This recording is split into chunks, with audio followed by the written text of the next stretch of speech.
Okay, we'll do it live. Do it live. We are live.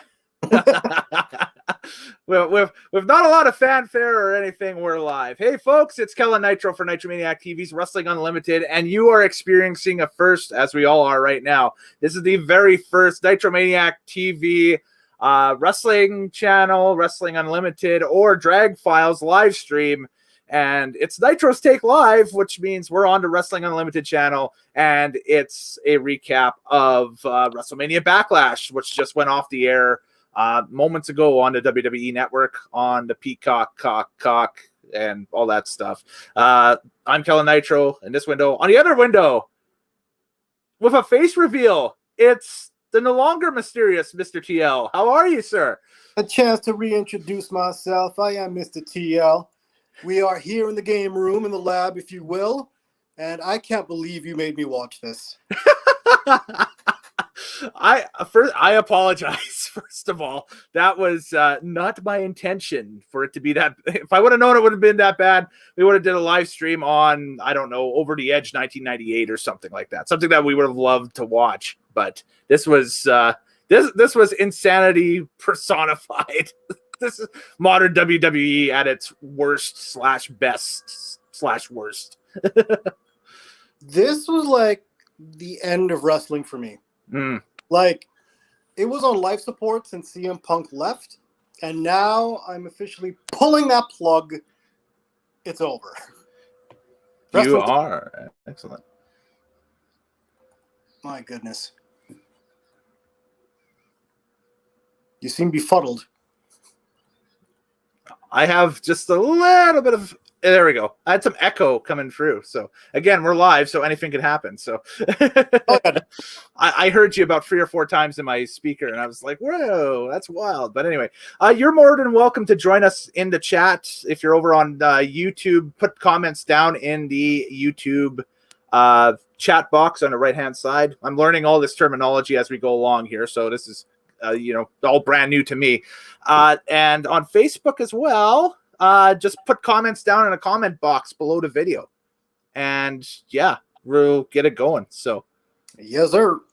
Yes, indeed, for sure. Just want to get your opinion on a couple of things first before we get going. Where was my notes? Okay, there we go. Perfect. The A&E biographies, have you had a chance to check any of them out, and what are your thoughts so far if you have? I have caught a few of them so far. I watched the Stone Cold one straight off the bat. I caught a bit of the Brian Pillman. I watched some of the Macho Man. Okay. They rush through a lot because they're only given them maybe an hour, or is it a 90-minute show? Well, Dark Side of the Ring is an hour. Well, yeah, about 45, 46 minutes, and that was the Pillman one. They split it into 2, and the A&E ones are 2 hours, which I guess an hour 44 once you factor in commercials and all that other BS, right? But that's a nice brief little summary. I don't think they're anything special, to be honest. I think the Dark Side of the Ring ones are done far better. I'm a big fan of what Husney and the other fella's name, it's not coming to mind right now, Eisner, the 2 directors of Dark Side of the Ring, are doing with that series, and it's phenomenal, to the point where I actually busted down and I bought a season pass on Apple TV. First time I've ever done that with any television show or whatever for this season of Dark Side of the Ring, because not only do you get season free, but you get all of the Dark Side of the Ring confidentials and all sorts of stuff. So it's loaded, and for $21 Canadian, heck, I'll take that. That's a great value. That's like 99 cents an episode. Yeah, that's pretty good. Absolutely. New Jack passing away. We heard about it on Friday. Thoughts about him? I know he's kind of a polarizing figure in the world of pro wrestling. Polarizing, absolutely. He made wrestling feel very real at a time when people were very questioning. Easily one of the most, hate it or love it, he was one of the most exciting, unpredictable people at ECW, or I guess wrestling in general, had. You know what? You kind of rooted for the guy, though. You really did. Like, he was very likable in a way. Scary, yet likable. But I mean, it's a big loss either way. I mean, it's very young to lose somebody. Yeah, it's just kind of like you kind of wish he would have pulled through and turned things around in his life, and just did better for himself. But yeah, it's just kind of sad in that sense. Yeah, exactly. And I think my best memories of that character and of him was for the ECW on TNN era, and how it was, they made it a big point to basically have him show up in the middle or the end of every ECW on TNN episode. It seemed, you hear Natural Born Killers, and he would come to the ring with, a shopping cart full of plunder and just start bashing people, right? So it was good stuff. So yeah, definitely a big loss, and a great episode of Dark Side of the Ring from last season as well. So if anybody hasn't had a chance to check that out, definitely do so, as it's available basically everywhere. It's from season 2. Yeah, it was one of the better episodes of Dark Side of the Ring from last year. So yeah, definitely, like I said, a polarizing figure. You can watch the documentary and find out why he's so polarizing, but there you go. So because he damn near tried to kill some people. Yeah. That'll be polarizing enough, I would say, but yeah. Water break. Anyway, yeah, so we are live tonight here on Nitromaniac TV's Wrestling Unlimited here on YouTube. So if you haven't had a chance to subscribe up. tinyurl.com/NitromaniacTV. Well, it's a quick hyperlink over to the YouTube channel, and you will subscribe and check out some of our other stuff that we have, including a trip to a deserted island with this guy, where we name our top 5. Well, the 5 pay-per-views we would take with us on a deserted island trip. That's an ongoing series, and so on and so forth. And you could also go back and find out our thoughts about the last series of WWE pay-per-views, WrestleMania weekend from 2021, our thoughts and everything. But this was WrestleMania Backlash 2021 from WWE Thunderdome 2, Electric Boogaloo at the Youngling Center on the campus of, it's USF, so University of South Florida, I think it is, in Tampa. I think that's the name of it. But yeah, full on pay-per-view special, 7 matches, 6 on the pay-per-view card itself, and 1 during the pre-show. Pre-show was, don't worry if you didn't catch the pre-show. It was just Sheamus had the United States title, and I thought it was a United States title open challenge the way they were making it sound, but it wasn't a open challenge for the title. It was just an open challenge to fight Sheamus for a chance potentially for the title.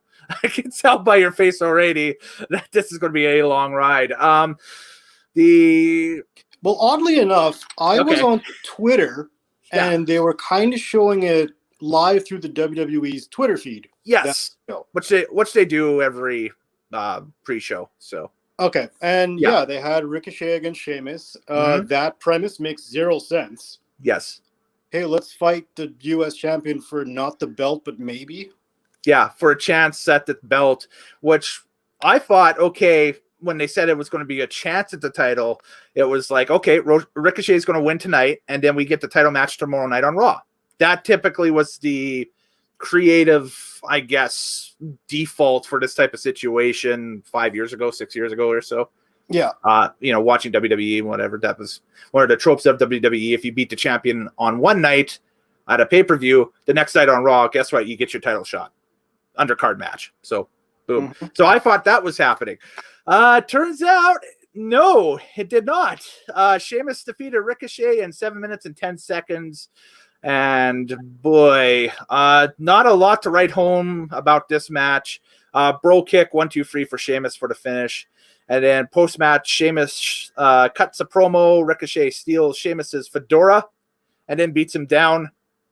And still with this, I thought maybe rematch tomorrow night on Raw. But, who knows with WWE's current booking and creative where it's going. But to me, it still kind of screamed rematch tomorrow night on Raw. All I saw was Ricochet was wearing pants. Yes. Yeah, he brought back the jean vest, though. So he's got the jean vest and the hood, which was part of his entrance gear for a couple of years before he left. But yeah, he's got jeans now. So why would a high flyer who does lots of flips wrestle in jeans? I don't know. That's so restrictive. Exactly.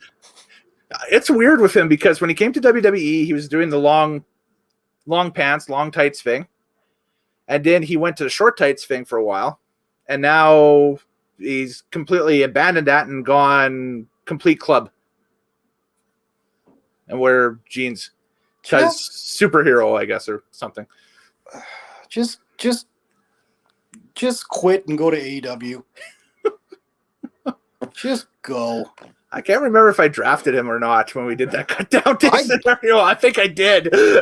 Yeah, and I gave you the option. I'm like, please just take Ricochet. Yeah, for sure.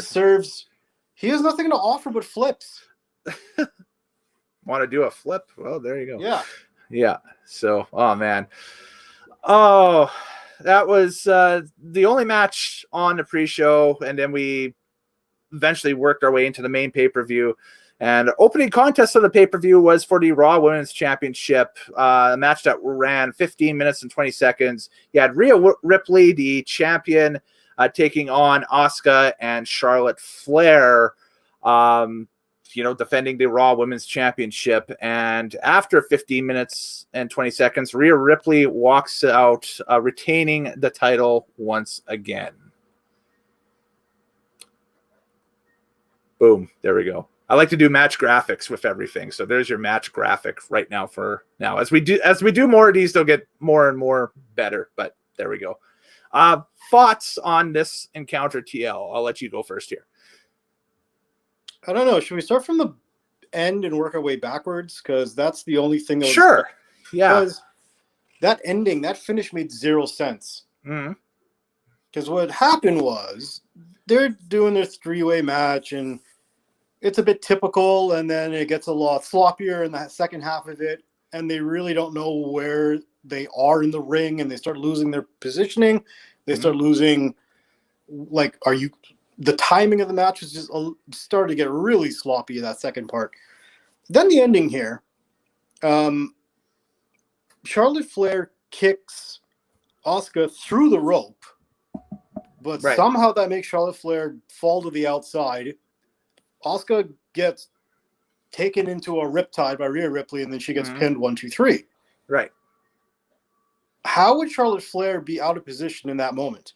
She should have easily been able to dive in the ring and break up that 3 count. And it's tough because the way how WWE cuts between camera angles, and they do it like kid Twitch gaming on a console or something like that. I played at FPS.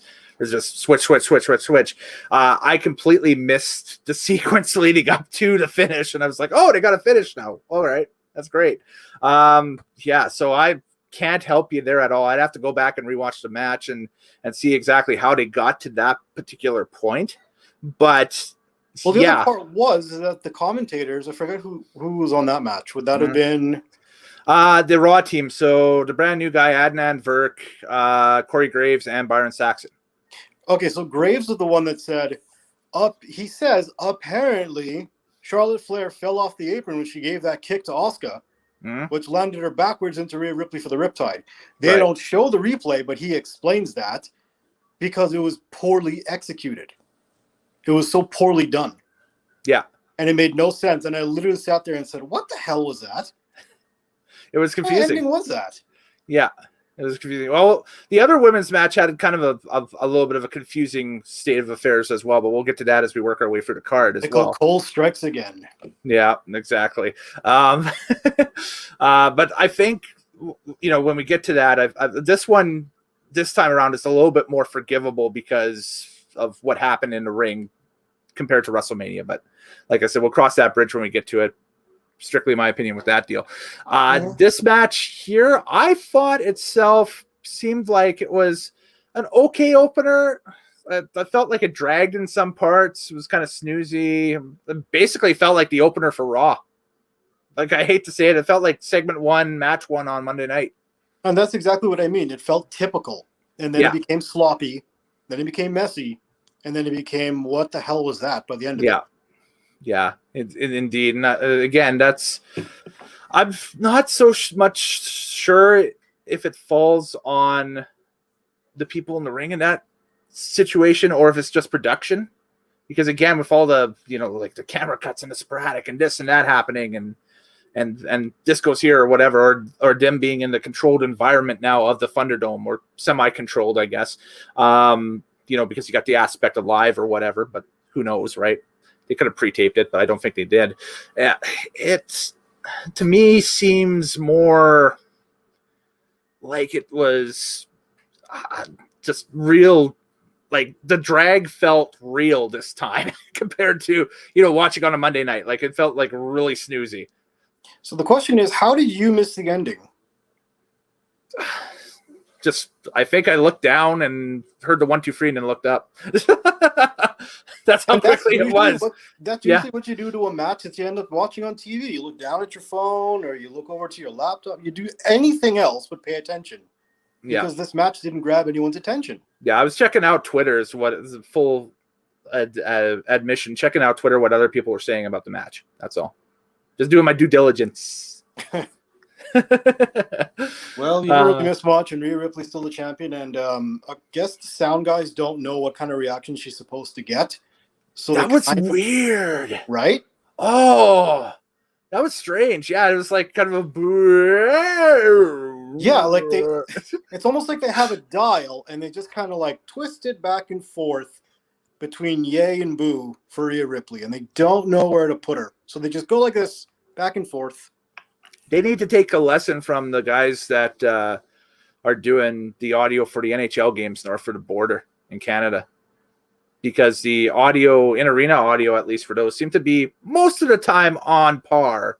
You get a few instances where it's kind of weird or whatever, but the guys who are mixing the fake crowd sounds, it sounds somewhat decent, I guess. Or they're in Florida, get a real crowd. It's legal. That's true too. I mean, like we just saw the UFC, what was it? Whatever UFC number 262. Just 262. Yeah, and they had a full house in Jacksonville. Absolutely. Whatever was in Jacksonville, yeah. That was Texas.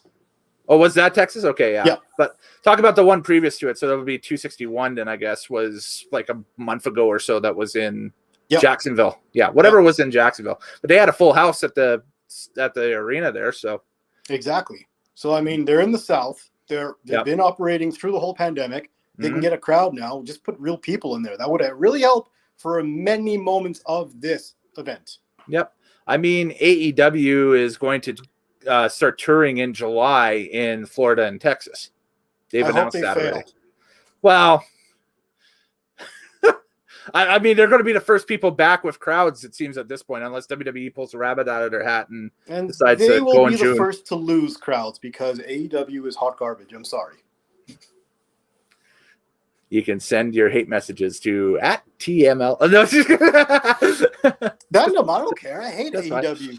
We're just throwing in the comments. Well, we're live tonight, so comment up. Like I said, on the right side of the screen here, there's I'm pointing off camera, so it's this side. There we go. My left is my right. I forgot the camera. There's that comment box, and so put your thoughts into a coherent sentence, please, and we'll read them. Even if they're incoherent, we'll read them. Come at me. Exactly. That AEW hate. I don't care.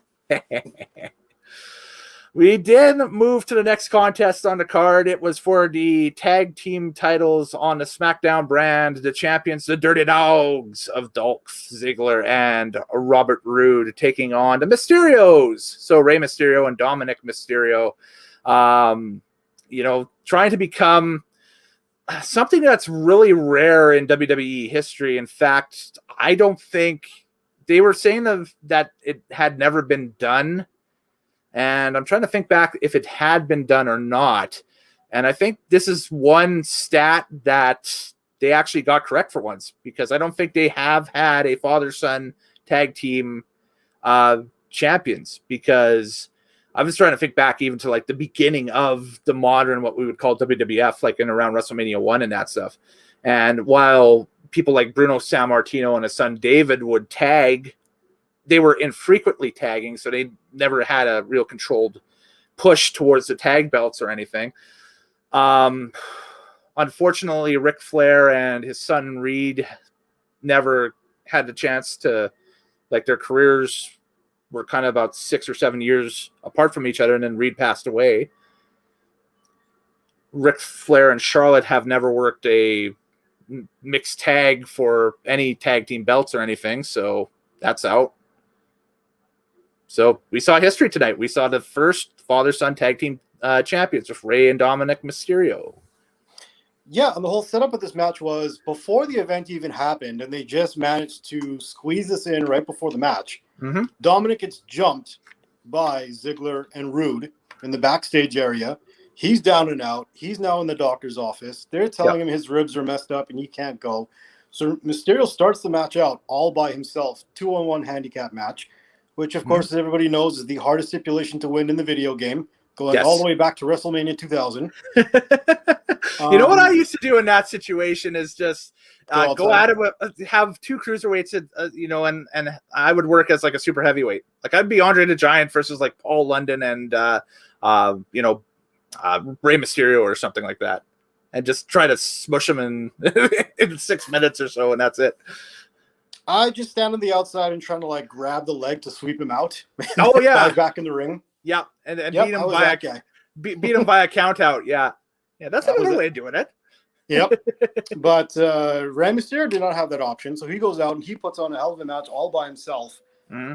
And then eventually Dominic comes down the ramp all injured up, and he gets on the apron, and Ray's like, "No, you're hurt. Go back." And he's like, "No, I can do it, Dad." And then he gets in the ring, and he gets beat up Gohan style, and it was hilarious. Which that in itself is also a WWE trope for as long as we've been watching WWE, where, the tag partner is hurt and comes, back later in the match and is either a house on fire or gets beat up more. But yeah.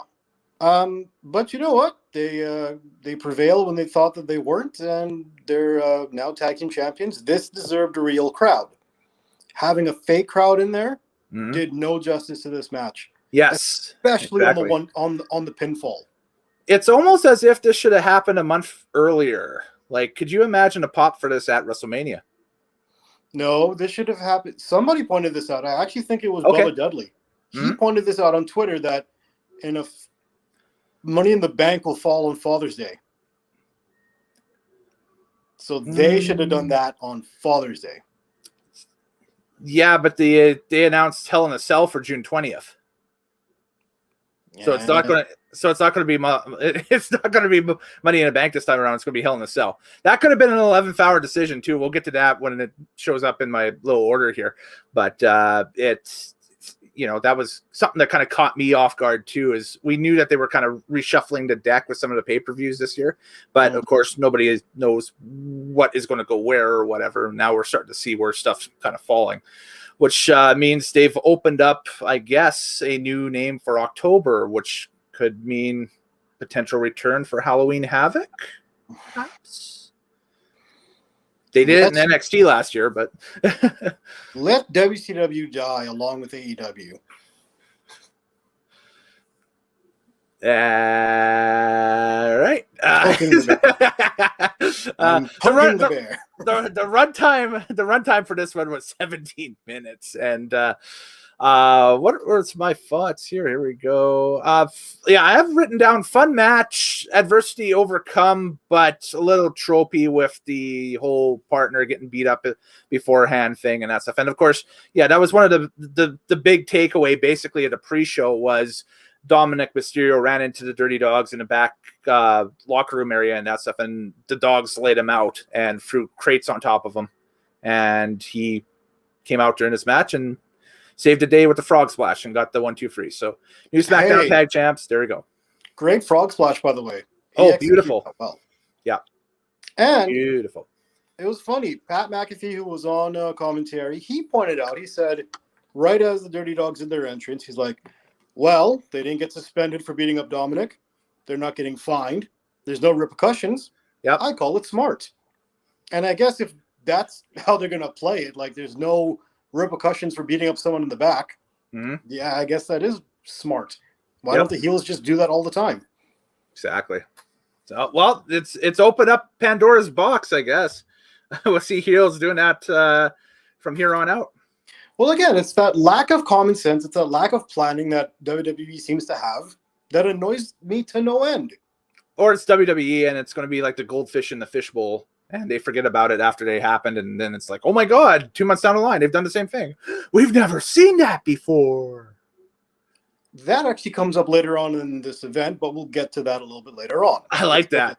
It's the theme of the night. Is we're talking about it now, but use some fun stuff a little later on. Moving down the thing here. Okay. My colleague, Mr. TL, is about to go mass critical here because it's that time of the show. I've been watching a lot of videos on nuclear science lately. I don't know. It's just a pandemic kick, I guess, or something like that. I'm watching. Just it's kind of like a Bill Nye the Science Guy type stuff on how nuclear reactors work and whatever. And when just before they blow up, they reach something called mass critical, and that's what we're going to get at here right now, because what comes up next is we go to the back, and John Morrison looks to, I guess, bribe the Lumberjacks, thinking that they are going to be traditional Lumberjacks for the Lumberjack match for Miz and Damian Priest coming up, I guess, next on the card or whatever. So he goes into the back locker room. There's a giant, WWE-esque, another trope, wrestling trope is there's the locker room with WrestleMania Backlash Lumberjacks listed on them. Opens it up, goes in there and says, hey, boys, talking about the match tonight, I might be able to cut a deal. And you can't cut a deal with zombies. It's legit, like, B-grade horror cosplay army of zombies all kind of wander and meander out. Apparently, Morrison is the only person who sees such zombies, because when he goes to talk to Miz is like, what the hell are you talking about? What are you on? Is this new agey type stuff? Or, lay off of whatever you're smoking, lay off the THC before walking into the building or whatever. And, the army of zombies eventually meanders out to ringside because it's Lumberjack time. The Miz versus Damian Priest. And the Lumberjacks are zombies because this is a match that's brought to you by Batista's new movie that's coming out. Army of the Dead, I think it's called. Yeah, so this might be the worst crossover promotion that's ever been done in the history of everything. Oh, it's the worst crossover promotion in the last 10 years in pro wrestling. In the history of everything. I swear to God, RoboCop was a better cross-promotional thing when they did it in WCW. Zombies? How the hell did they get in the locker room? Why is there a locker room called Lumberjacks? Wouldn't that just be the locker room? The insinuation is that Batista dropped them off because he has an in, and these were the actual zombies from the film. So they just, I guess, scooped 20 of them up and put them in a livestock carrier and said, haul ass to Tampa and drop them off. It's a movie. They're not real. Oh, God. Like, this, it's very appropriate that they chose zombies, because for me, this is the night wrestling died. Wrestling is dead. If you can cross over a movie and say there's zombies in the movie, so now there's zombies in wrestling, as if that's on the same playing field of reality, and wrestling is dead. I'm done. I'm finished with this shit. This was the line.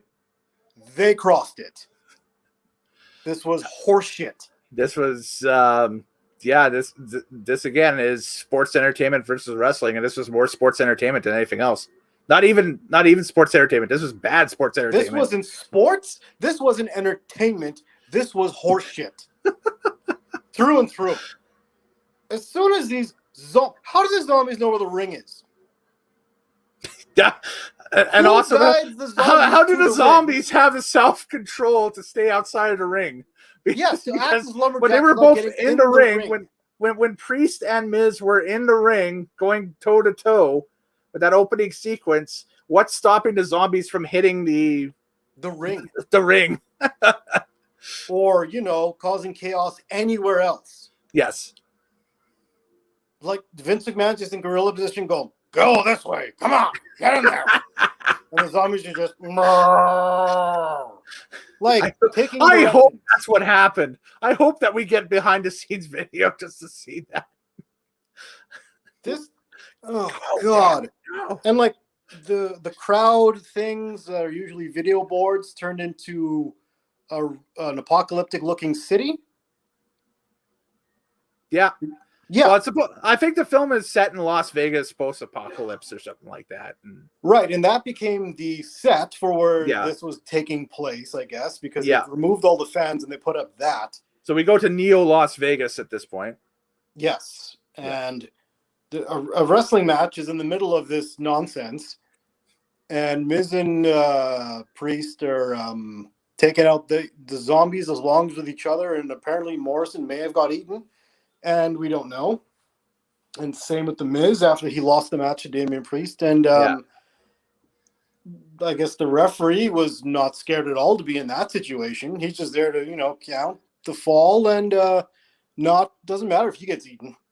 Are they trying to do the same with Damian Priest as they did with Keith Lee, do you think? What, ruin his career? Yeah, basically. I mean, you call it a spade. There we go. I don't know. I don't know what this accomplished besides piss me off. And like I'm legitimately sad. Like, I'm in a state of mourning right now. Like, wrestling has been in my life since I was like 3 and 4 years old. And then about the time CM Punk left was when I started to really just dip off and not really pay attention anymore. But like, now it's dead. I actually watched it die in front of my eyes. It's hard to put into words how horrible. And it's almost as if they're ribbing you by, having zombies. It's like, this is the reanimated corpse of pro wrestling. Walking around the ring, dragging its foot. That had levels to it. I'll give you applause for that. There we go. But took me a while to think of that one.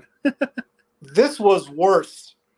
And I can't believe I'm saying that, but this is worse than Apollo Crews and the fake Nigerian accent, who, by the way, wasn't on the show. Neither was Kevin Owens. Neither was Sami Zayn. Neither was Shinsuke Nakamura. Neither was New Day. Neither was Riddle. You had some real lumberjacks you could have actually put out there. Yeah. But you had zombies as the lumberjacks. Oh God. The whole reason why Cruz isn't on the pay-per-view, and this was kind of explained beforehand and that stuff, is he falls under, when WWE signed the agreement with Fox, there was going to be some Fox-specific main events that Fox wants for SmackDown. And for whatever reason, they want a fatal four-way Intercontinental title match for the main event for next week's SmackDown. So that's why they didn't have it here.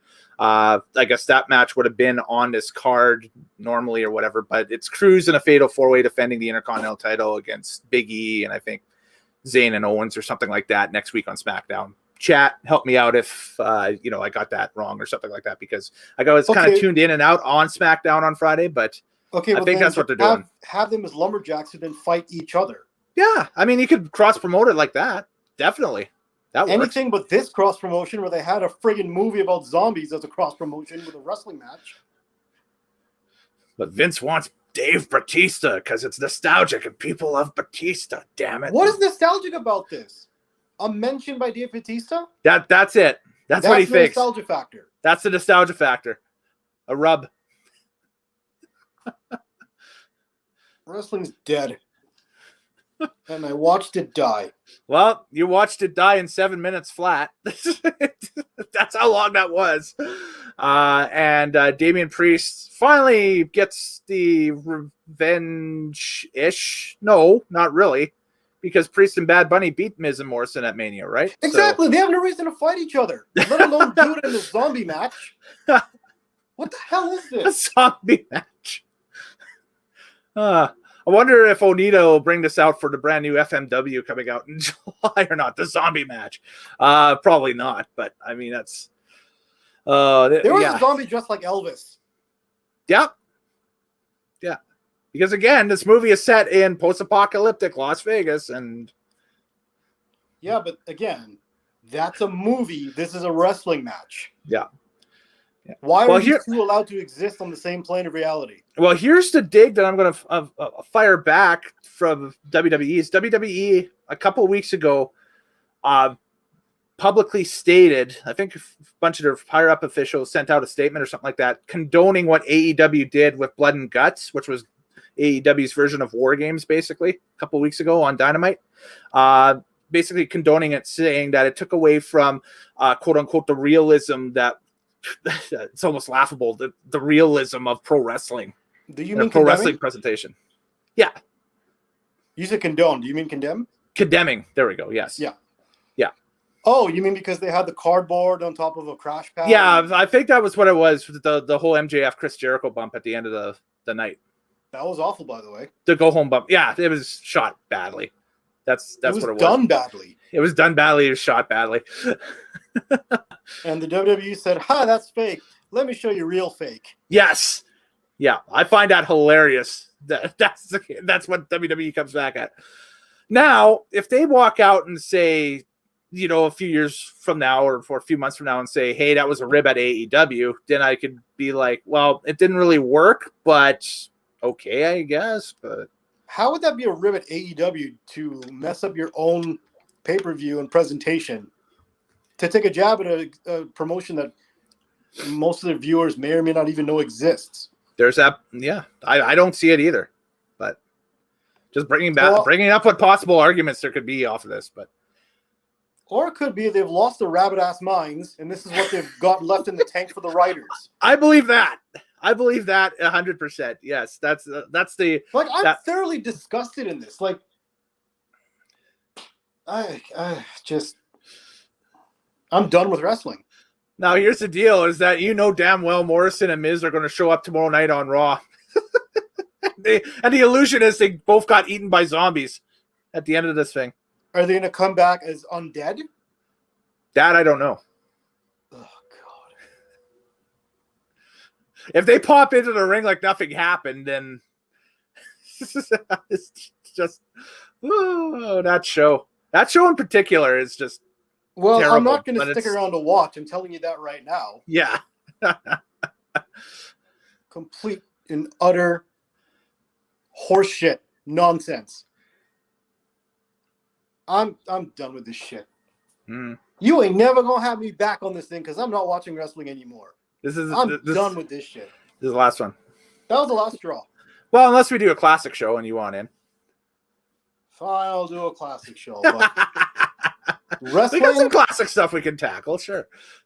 But wrestling from this point forward is dead to me. This shit is done. Fucking Miz killed it. You know what? I've completely kill wrestling one day. I completely agree with what you're saying there, and I mean, like that's the whole deal. It's that, man. It's that after tonight is just oh. They put that out there. It's speechlessly bad, is what it is. If this is how far down the bottom of the barrel that they are scraping the excrement that's on the bottom of the barrel, what do you think else do they have to offer? No. Who's going to be the first to wrestle a live bear? Take it right out of the 50s and 60s? Is that what you're saying? the promoter would book the wrestling bear? Is that what that is? I think PETA would have an issue with that nowadays, honestly. But unless they sign a deal. The bear's going to win by pinfall. It might be a CGI bear. Maybe it's a bear from Tekken. We don't know.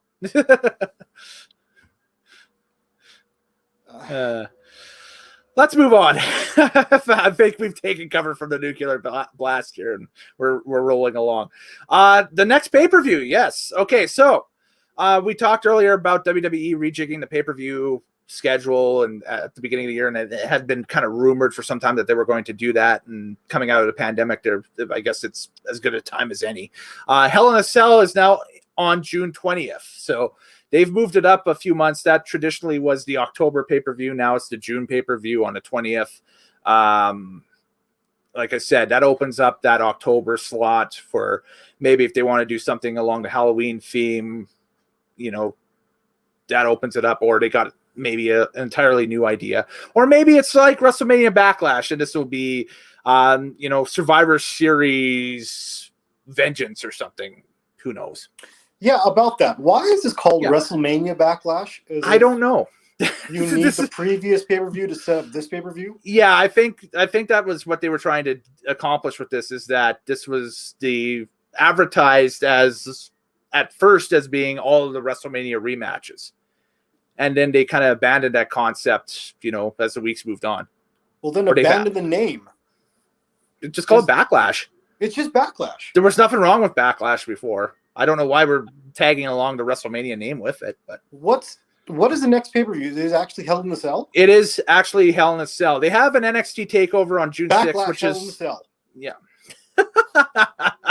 It'll be Backlash Hell in a Cell. And then it'll be Hell in a Cell SummerSlam.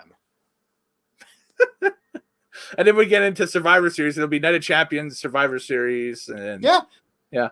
Because this naming system makes so much sense. Tag a name with the.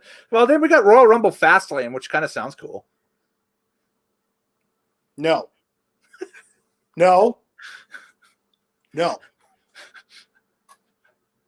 I've often wondered when we recorded the shows what his facial expressions are whenever I drop some of these lines, and tonight I'm getting it firsthand. Like, you guys are. This is phenomenal. You never know what's going to happen when we go live. This is great. I'm loving this. It's awesome stuff. By the way, and the last, because wrestling is dead. They killed it tonight, and not What's the next match? All right. Next one is the SmackDown Women's Championship. This one ran 16 minutes and 5 seconds on the card. Bianca Belair, the champion, retaining the title against Bayley. And I have this up in the poll right now. If you head over to my Twitter at Kellen Nitro on Twitter, that's KELLENNITRO. It's the name that's over in the bottom of the screen here and that stuff. I have a poll up going for the next might actually have just ended, or might be just a few minutes left for match of the night off of this card. And this is one of the 4 that I shortlisted for match of the night because I really enjoyed this contest. I thought that this was a fairly decent back and forth match.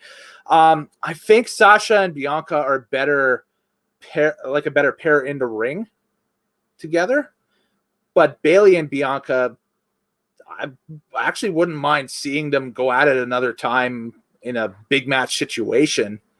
See, this match kind of whet the appetite a little bit. So, unfortunately, because of the previous match, I didn't care anymore. Mm-hmm. I watched, but I didn't care. I was just kind of like, nothing matters. Life is over. You were shell shocked, is what it was. Absolutely, and this match kind of suffered from that. You just you couldn't purge yourself of that garbage you just saw in time to enjoy this match. I mean, objectively speaking, sure. Bianca Belair is a great athlete. Her stuff looks good. Bayley's doing good with her role. Oh God, who cares? It was a decent match. I mean, I've like I said, again, I really enjoyed the match.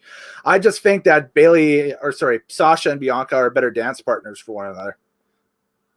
Definitely, they are. It is way more intense when they wrestle. Michael Cole messed up the ending. Oh yes, that's right. We were going to get to that exactly. So, finish of this match was supposed to be Belair using her hair to wrap Bayley up for the free count in like a small package type maneuver. But I noticed a small botch on Belair's part because she couldn't hold it long enough for the free count, and the ref counted free anyway. Yeah, and then Michael Cole's like, was she kicked out? No, she didn't. She got her. Yeah, she wins. And I think that's what threw them off. Yeah, because again, these guys aren't calling off of eyesight in the ring. They're calling what we see on the monitor. Yes, because every time that they show that they shoot that side of the ring, you can see them looking down instead of looking into the ring. Yes. McAfee's the only guy that actually looks into the ring, which is interesting. That is very interesting. Yeah, that's something I was going to bring up too, is that if you watch Pat McAfee since day one, since like a SmackDown after Mania, you go back and watch that, he's watching like directly right in the ring. And I'm not sure if that's just a case of him being from outside of the WWE bubble and maybe feeling more comfortable with what he's doing, perhaps, or just not knowing any better or any worse, I guess, or depending Well, on maybe he was just trying to do a little thing of realism, which is if you watch any other sport that happens within a ring, boxing or MMA, what have you, you look into the ring for the action. You don't look down at the monitor. You may look at it now and then. What do the UFC guys do? Are they watching right into the octagon, or are they watching off of monitors? Funny enough, it depends who it is. Usually for the pay-per-view crew of Cormier, Rogan, and I forget the new announcer's name. We call him the new announcer. He's been there for like 4 years now. But the one who's not Mike Goldberg anymore. Yes, the one who's not Mike Goldberg. Right. He looks down but Rogan and DC look into the octagon. Okay. Because they're used to it. They spar. They work in the gyms. They know what it's like to be cage side for a fight.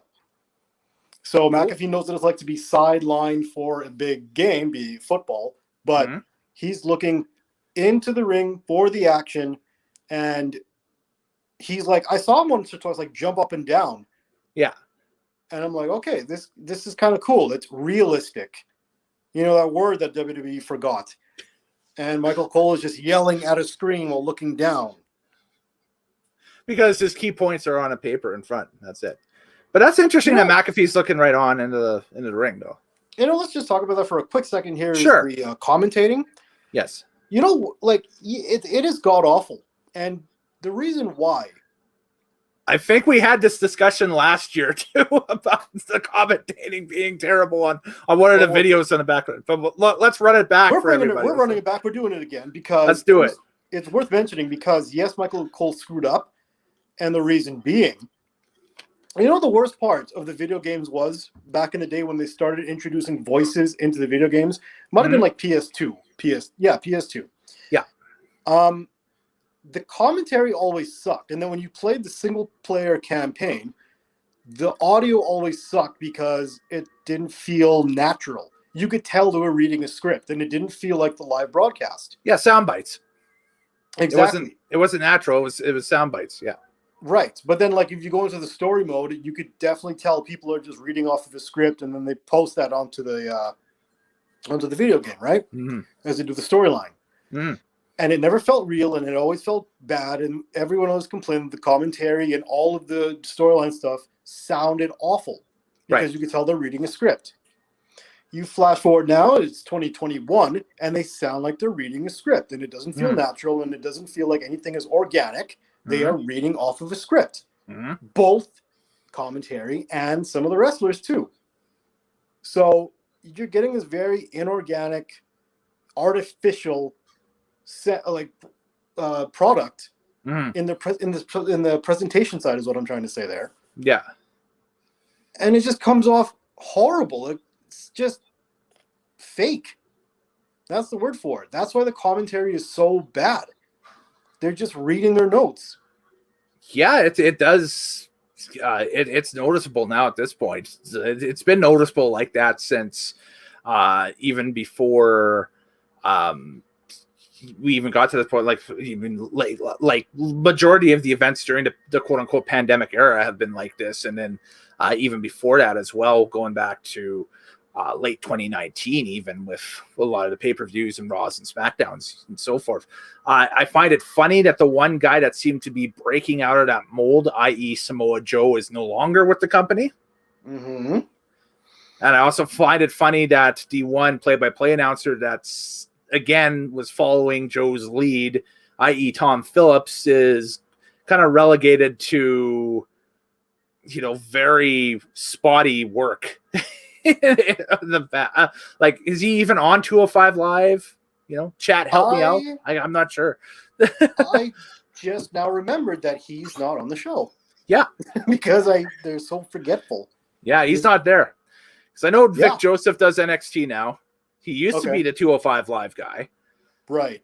And that's because there was a vacancy made when Morrow decided to leave, you know, his WWE contract obligations and that stuff, and get back into Showtime and Triller and the rest of that boxing MMA stuff that he was doing. So, but you know what though? Yeah. the best part about the commentary of what it used to be was the spontaneity. Yes. You know what I mean? It's those little clips of like when Jerry the King Lawler would say something funny, or he'd pop loud and do his big laugh, or JR would, throw a little shot at somebody. Yeah. You know what I mean? Like the spontaneity of the commentary is what made the show what it is. They've removed all of that now. Oh, absolutely. Yeah, definitely. All of it. And like, this is no longer fun. That's correct. It's it's mandatory fun at this point. This is like, oh no. It's supposed to be fun, but it's not. So, but anyways, yeah, watch for the botch in the Belair Bailey match at the end of it. It seemed to be the only real weird bit of what otherwise was a good match, in my opinion. And we move on to now the triple threat match for the WWE Championship. Drew McIntyre, Bobby Lashley, and Braun Strowman. And I just realized now that I haven't been hitting my little thing here. So, boom.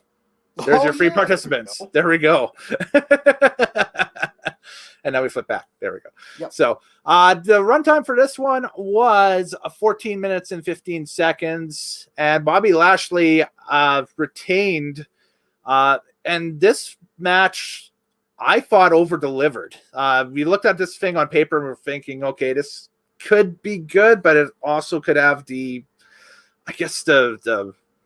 potential of it being bad as well and that stuff. And this was actually really good. Like, I really enjoyed myself during this match. This is a fun match to watch.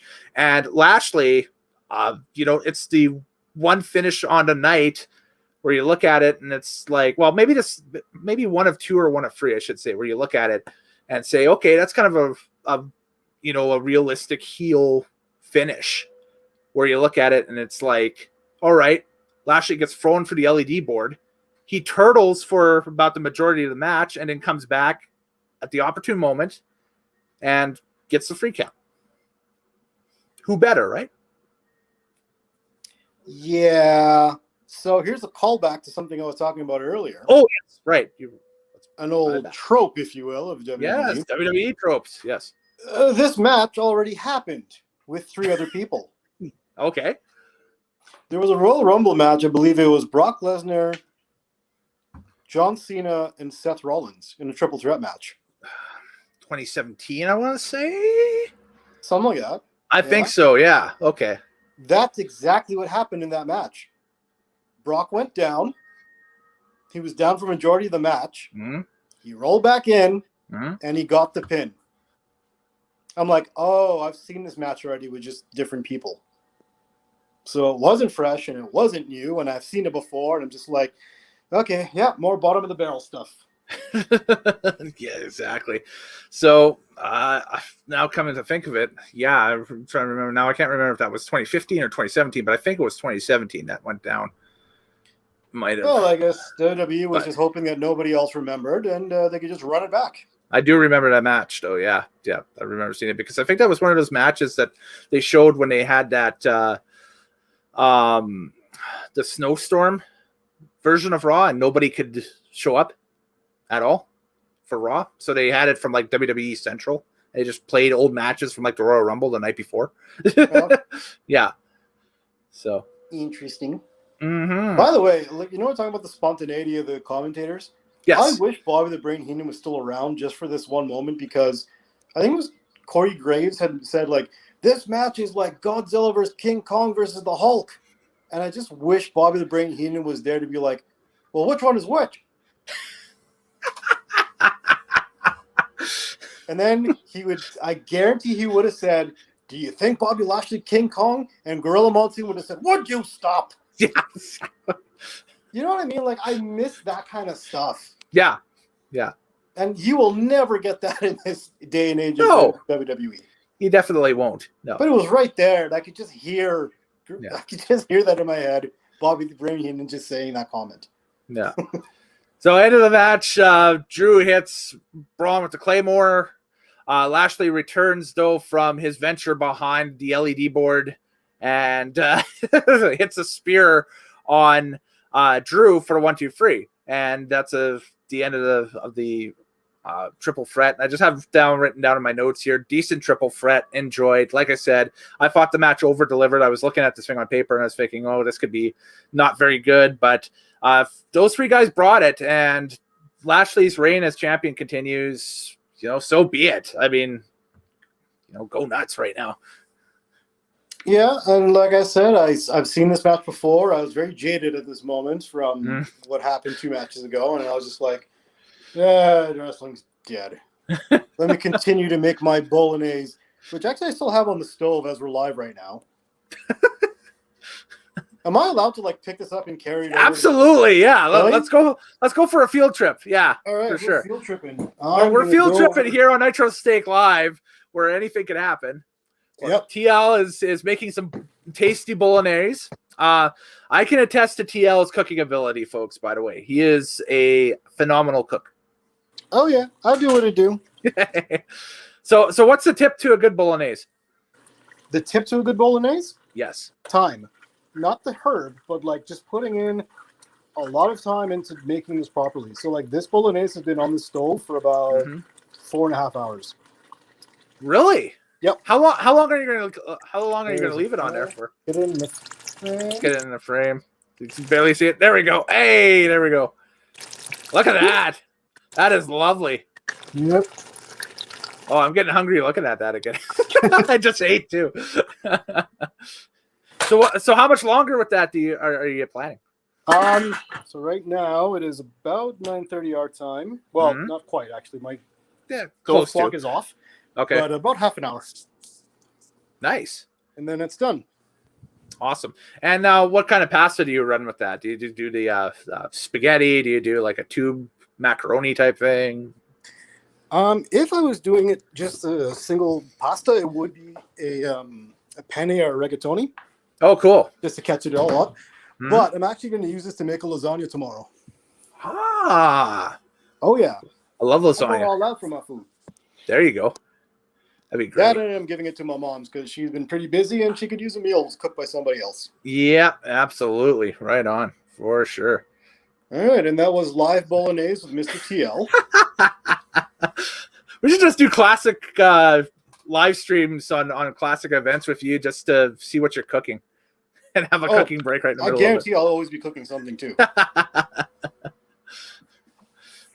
It's like sit down and hear us give our opinions on 2000 WCW while TL makes a tasty burger.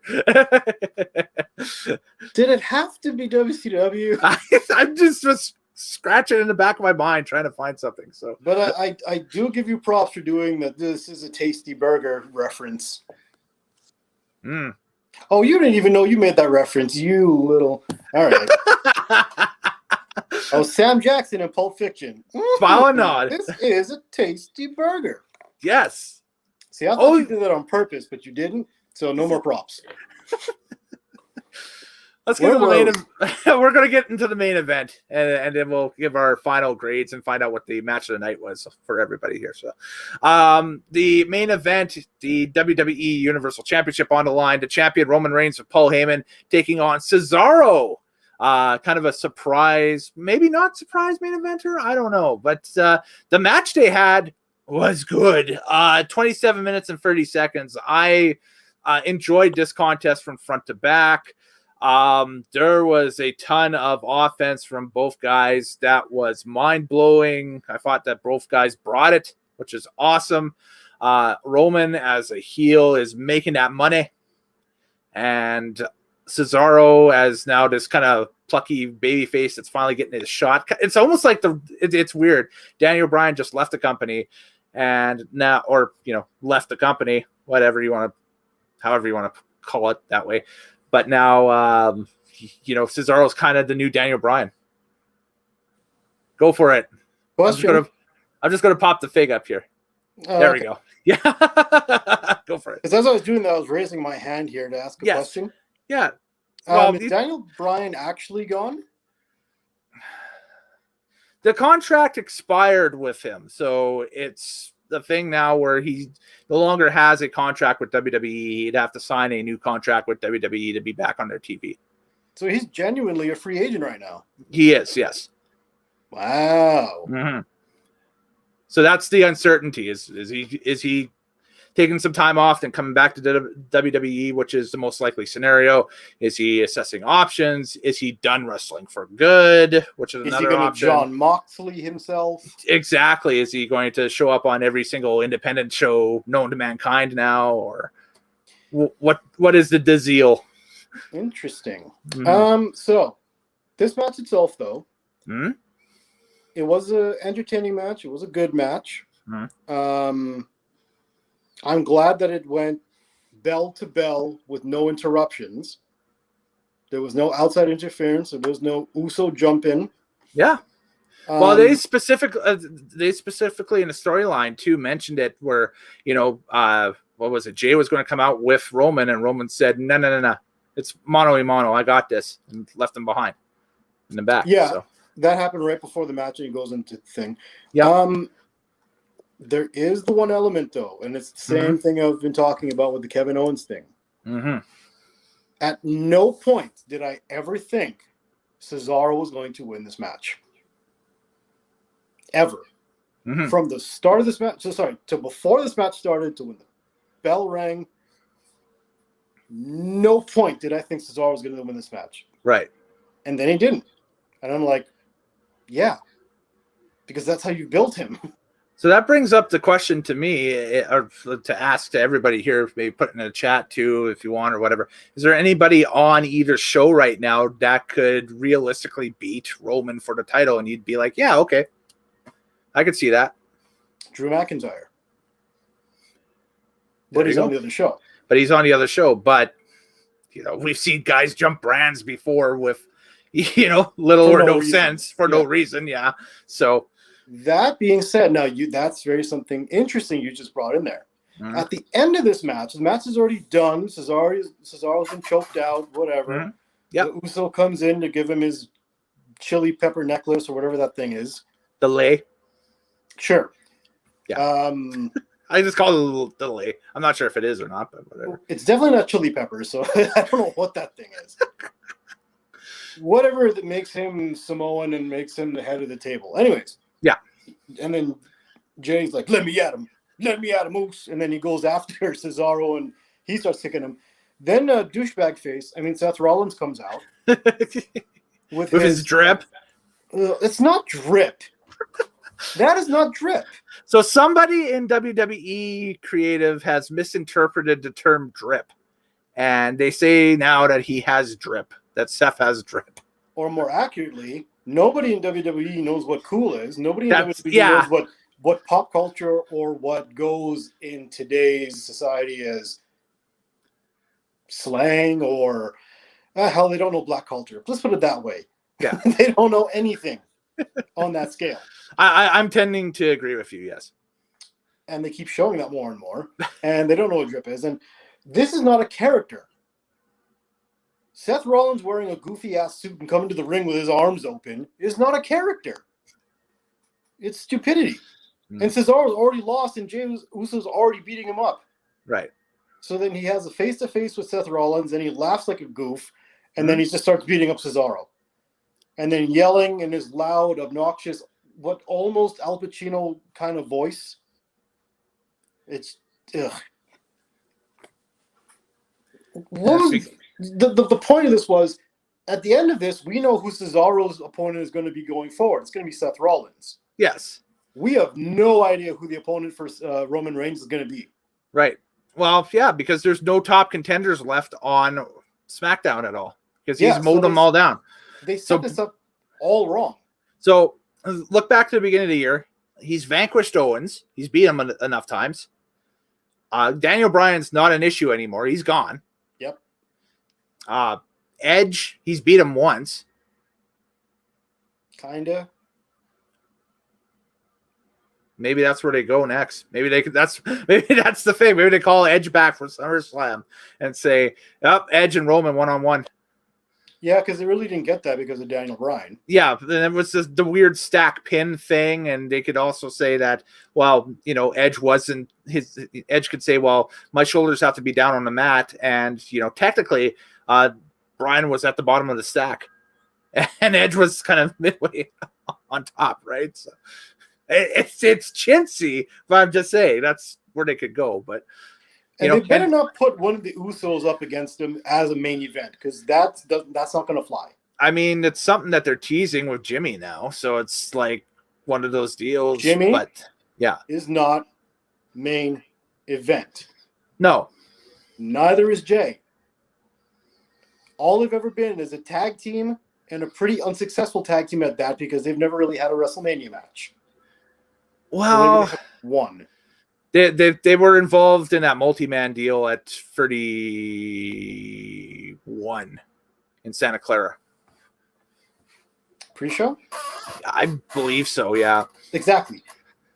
The Usos have never had a tag team WrestleMania match. 32, I think, was Andre the Giant for them. 33 was... Pre-show? No, because I was at 33. The pre-show for that one was Baron Corbin and Dean Ambrose. Ugh. And then it was awesome. And then here's a throwback. The other match was for the WWE Cruiserweight title. It was two guys that aren't with WWE anymore. Austin Aries and Pac. Yep. Yep. Yeah. Or at the time, sorry, Neville. Neville, yeah.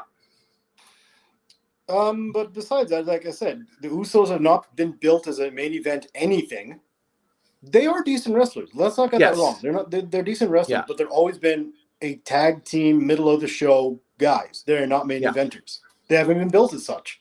Yeah. I mean, and I don't think either one of them, or even put together, would take out Roman Reigns. If you were running SmackDown house shows right now, you could conceivably run them as main event, but it would be a lousy main event, and then that it would be a 6-man tag with, free baby faces versus Usos and Roman. Right.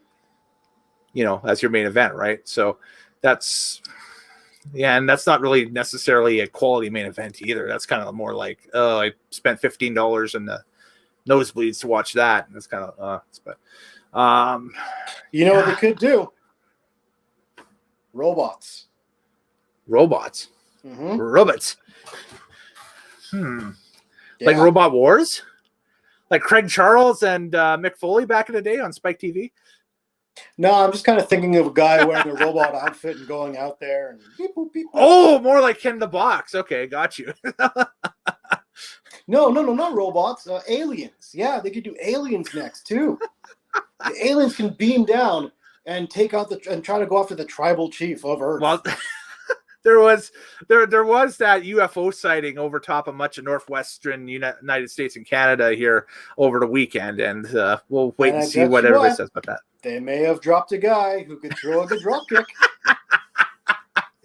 He just put two, just threw him out of a spaceship and said, "There you go be Universal Champion."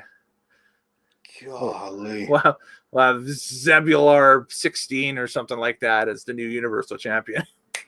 Dinosaurs. They can get dinosaurs. Like what's his name? Sinclair from back in the day? I'm thinking Godzilla. Oh. No more movie tie-ins after tonight. We're done with those for a while. I'm just saying, if we're scraping the bottom of the barrel, let's throw anything out there. The movie tie-ins is no mas, por favor. Yeah, that's what I'm saying to wrestling. No mas, por favor. Yeah. Never again. Wow. So, I guess it's overall rating time out of 10. Go nuts. Have at it. Well, this is the event where I officially pronounce wrestling dead. So, they're going out with a 1.5. Wow. What gets the 1.5? What's the difference between that and a 0 for you? A 0 would be if they either didn't put on a show or if they ran out of pay-per-view time that the show didn't finish. Okay. Meaning they didn't completely show us a show. So Halloween Havoc 98 is basically a 0 then, is what you're saying. That is a 0 because they didn't complete the show. Okay. You know what's hilarious? That ECW, their first pay-per-view ever, was like a split second away from being a 0 instead of like a 9. Well, yeah, and they also had a power outage like maybe right after. A 10th of a second or 100th of a second after they went off the air. Yeah. All the power in the building went out. Yeah. But I guess like a 0 would constitute that you didn't give me a show. or zero constitute that you didn't give me a full show. So if you gave me a show, but it absolutely sucked, would be a 1. All right. The 0.5, ooh, you know what? What match bumps it up to a 0.5 then for you? The combination of Mysterio's match, Okay, Bianca's match, and the 2 championship matches. Right. Because the Mysterio thing is a historic moment. Like, there's, a father-son tag team championship. That's it wild. is, but it deserved a crowd. Bianca had to follow that horseshit that destroyed the business. The triple threat champions match was a reshoot, I guess, of a match that already happened, and the main event was predictable before it even started. So even though they were like competent matches, they had fatal flaws to all of them. So that's why all of them combined get a 0.5. So okay, there we go. Cool. 1.5. Right. Got it. This is where I would normally flash some viewer comments and that stuff, because we can, with the software that we're using here, pop some viewer comments and that stuff, but nobody's saying anything. So chat's quiet right now. Whatever. That's fine. Hey, I'd be dumbfounded and shocked and quiet too after that stupid event. I bet you if we did this after WrestleMania, there would be more comments and everything. But hey, whatever. I just like playing with the new toy right now. Is what I like. So there we go. Well, there was more to talk about for WrestleMania because it was 2 nights, and one of them ended in a spectacular fashion. Yeah, and one night was actually good, and the other night was, and it wasn't the one that we were thinking of going into it. Yeah. But as for WrestleMania Backlash, 1.5. You killed the business. Thanks. I've got it up, because I'm always kind of more sunshiny, happy, type guy. I have it as, it's a terrible card. Don't get me wrong. It's a terrible card from front to back. I think I'm going to give it a 4.5 out of 10. Because I'm proud of you. It's a card that I went back and forth on that stuff, because the first hour was hardcore middle of the road to me. He did get the historic moment with Mysterio's winning the tag titles and that stuff, and that's huge. And then the goofiness of and all the tie-ins and all the live mentions of the movie and so on and so forth really took away from, any momentum, if any, that the first hour built. And then I was able, thankfully, to kind of put that in the rear view and watch the rest of the card, and progressively enjoyed SmackDown Women's title match. Thought that was good. I thought the triple threat match over-delivered, like I said. Really enjoyed that. And then the main event with Cesaro and Roman Reigns was a fun watch. And it was a fairly decent pay-per-view main event, I thought. But the negatives outweigh the positives on this card. I wouldn't suggest anybody going back and watching this one. I think it's definitely worst card of the year from any major promotion right now. Really disagree on that. That's like, even with the way AEW Revolution ended, I would rank that higher than WrestleMania Backlash. No. I hate to say it, but no. AEW is the trash of the trash. So everything that they put on is worse. Okay. I'm not giving them any credit. They're a terrible organization. It is an insane asylum run by the inmates. There are other promotions that put on pay-per-views too. Just saying. Not really. Well, Impact's had some good shows, but it's not a pay-per-view if you don't pay for it. It's a free preview. Oh, wow. Okay. So,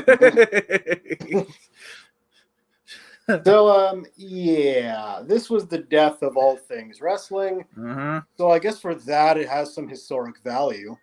Yeah. But yeah, 1.5. There you go. I'm just going to do something here because I'm going to try and create a graphic on the fly while we're still on the live stream, because it's live poll time and I can't figure out of another way to try and show everybody the results of the poll. So I'm going to try and talk and work and try to bring this up at the same time here and not send a ship into the rocks with the final few minutes that we have left on the live stream. So this ought to be fun. Yeah. Giver. So the poll itself is something that I do after every show. You head over to my Twitter at Kellen Nitro. That's KELLENNITRO. And you can vote on your favorite 4 match of the night. I do this after basically every pay-per-view that I'm going to do a Nitrostake for in the future. And even so on and so forth going forward with any other event. It's taking sweet time. We're just rendering this out as it works. This will work, by the way, but my computer is old, so it's very old and clunky. What you're saying is you need a little bit of filler until you can figure out to do the thing that you're doing. I'm trying to import the thing that I'm doing right now into the browser. So I got you. That makes sense. So, there's no coming back from this whole zombie match thing. So I still can't believe that that's just a thing in 2021. Is we have the zombie match now at this point. What in the world made them think that this was going to be good? I don't know. This is also something that is, I want to say, last minute as well, because we had no knowledge of this even happening. Like, I don't think there was a sponsor for this pay-per-view until maybe this week. How they usually have a sponsor, or they were really pumping a sponsor and that stuff, and the sponsor ended up being this movie. So yep. So that's one of the things. Maybe they're that tight for money that they needed the sponsorship to be that stupid. Which makes zero sense because they just signed a deal with NBC and Peacock. Hey, do you think they're going to want WWE after this nonsense? Peacock? Yeah. Yeah, because of content. Yeah, but that content? If somebody wants to dump what is it, like 80,000, 90,000 hours of content onto my service, and it has a track record of bringing in viewers for the nostalgia stuff, then I'm going to take it. Okay, but somebody's going to have to dump them after this garbage. Yeah. I'm sure there's going to be a talking to. Yeah, I mean, like, I can't imagine these people watching the show tonight and thinking that this was in any way good. Yeah, like this can't happen. No, certainly can't. This should A, never happen in the first place, but B, can't happen ever again. This doesn't create, and I can see, AEW fanboys and that stuff coming out and saying like, woo, yay, whatever, the WWE stubs its toe again, whatever, but it's terrible for the entire business as a whole because nobody's going to be watching any product after such. So, yeah, because the thing is, if there's no WWE, yeah, there is no AEW. Yeah, once the 5,000-pound gorilla falls, the rest of the industry will probably like that. There might even be a trickle down. I guess it'd be a trickle down effect into like UFC and maybe this new boxing pay-per-view stuff where they're working in storylines like with Triller and whatever the other services are and that stuff and everything. But I got it imported in. It works. So. All right. We're going to go do poll time here. And like I said, you go to my Twitter at Kellen Nitro, check out the poll for match of the night. And here it is via basically, it's one of the larger margins that we've had this year. There we go. Reigns and Cesaro get the 80-20 split for your choice for match of the night, which I was very curious out of these 4 matches, which one would get picked for match of the night because, again, Reigns and Cesaro, Strowman, Lashley, McIntyre, Belair and Bayley, and Asuka, Charlotte, and Rhea Ripley was, in my opinion, the 4 matches that were the better ones on the card. So no way. I think the women's triple threat match should have been off of that poll. And the Rey Mysterio, yes, okay, all right, yeah. No, I mean, either way, redo the poll. Either way, though, the poll was, for me, correct. I mean, I guess the best match was Cesaro and Roman Reigns for what they put on in the ring. Again, like I said, though, completely predictable. At no point did I ever think that Cesaro was going to win that match. And he didn't. No, exactly. I think that was one of those deals where, it's a lack of opponents right now for Roman, and that's a problem. Now, over on the Raw side, I think there's a ton of opponents for Lashley. Actually, you know what? Work. The one opponent that Roman could do, but I don't think they'll do it, is Brock Lesnar. Because then you have the Heyman factor. I think that's something that they're teasing. I know that the public perception right now is Lesnar doesn't have a contract with WWE. But oh, really? I'm sure that with the recent work that they've done and everything like that, I'm sure for a 2-match or a 4-match deal, they could bring Lesnar into work, SummerSlam and, the September pay-per-view if wanted, or, Survivor Series and Rumble or something. So, right. Yeah. But, I mean, that's the only one that I think would make any sense against Roman and the Empire. It would be somebody who's already a Paul Heyman guy. Yeah, or a former Paul Heyman guy. Well, that would work with Lesnar. Would Lesnar be strong enough, though, in the creative on his own? Because don't forget, the knock on Lesnar was his creative was not very good on his solo return. That's why they brought Heyman back into the fold. Right. And I was just going to say, technically Cesaro was a Paul Heyman guy as well. Yes. But not strongly. No, actually, but they did have a run. The only Paul Heyman guy that would work would be Brock Lesnar, because who else? Ryback? No. CM Punk? No. No, obviously not. Mr. Perfect Jr.? No. Curtis Axel? No. Yeah, you see, none of the Paul Heyman guys that actually work except for Brock Lesnar. And I mean, that could conceivably happen. I think that, honestly, what we talked about earlier, Drew jumping brands and challenging Roman, is probably the most likely scenario at this point. And that's probably one of the few main events that they got left in the chamber that they can pull the trigger on. Yeah. Also, the other thing I just remembered was terrible from tonight? Yeah. Was the fake crowd chants were really weird. Yeah. They were disjointed almost. They had an EST chant that they've never had before, and it sounded so computerized, and it almost scared me. It got sweet. It was a copy of the chant from WrestleMania, because obviously that's the last time that they had a crowd of any sizable size chanting EST. Yeah, but they didn't record that one. Because they did. It wasn't even in tune of EST. It was like EST. I'm like, what is happening? Do you think WWE just has a crowd version of Microsoft Sam? Like the voice box that Stephen Hawking had back in the day. It's just... EST. EST. Exactly. It sounded like they did that, especially when they have the Drew McIntyre channel. They go, Drew. Yeah, Drew. That was kind of... and it's creepy. That's sad. Oh, man. So, well... I hate the recycledness of all this stuff, and the Dirty Dogs, and they did the NWO point to each other thing in their entrance. Did you catch that? I did, yeah.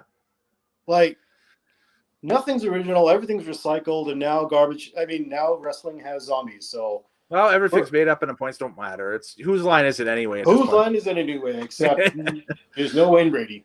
Yeah. Although, Bobby Lashley does kind of look like Wayne Brady on steroids. Get that mental picture out of your head, everybody. And Apollo Crews looks like Kevin Hart on steroids. Yeah, I said that one too. Yeah, there we go. So, all right. That mental picture out of your head. Yeah, exactly. Well, that's our take. If you're watching this back on the replay or whatever, put your takes in the comments below and let us know if you agreed or disagreed with anything we said or whatever. You can follow Mr. TL on Twitter at TM Loughton. Yeah, TMLUTAN. Come at me, bro, with your AEW nonsense. Well, and it's playoff time, too. We're going to be talking about hockey playoffs, NHL happening. Some Chell playoffs. I'd love to. That'd be great. It'll wash the brain of all this garbage we just watched. Just started up. Our division up here, the North Division, kind of started a little later than, or will be starting a little later than the rest of them, because we're still playing technically regular season games because of the vid, but everything's supposed to start on Wednesday. So just drop who do you think is going to hoist the silver chalice at the end of it all or whatever. That'd be kind of cool. Let's get your cup picks. There we go. We can move on to other things, and we can leave this wrestling nonsense behind. Just move on to that, exactly. Well, I'm Kellen Nitro, and I'm going to stick with the wrestling nonsense for a little bit longer here. Coming up here on the channel, yes, in the upcoming days, we are going to have the 100 subscribers special. It is upcoming. It is very universal in nature, and I am working very turbo on it. I may need a guy named Herb to help me out. I'm not sure. Or are you working Nitro on it? No. I'm venturing towards the dark side, if you will, with this. You said turbo. Herbo. Oh, Herbo. Turbo. I said turbo and herbo. But you could have said Nitro. That's me. But I didn't. Oh, God. You're going to have to watch the channel to find out. Good night, everybody. Yeah, exactly. So, all right. I'm Kellen Nitro. Later days. Happy wrestling watching. And we'll see you next time here on Nitromaniac TV's Wrestling Unlimited. Do take care. And again, thank you for checking out the live stream tonight. It was fun. We will do it in the future again with other stuff. See ya. Deuces.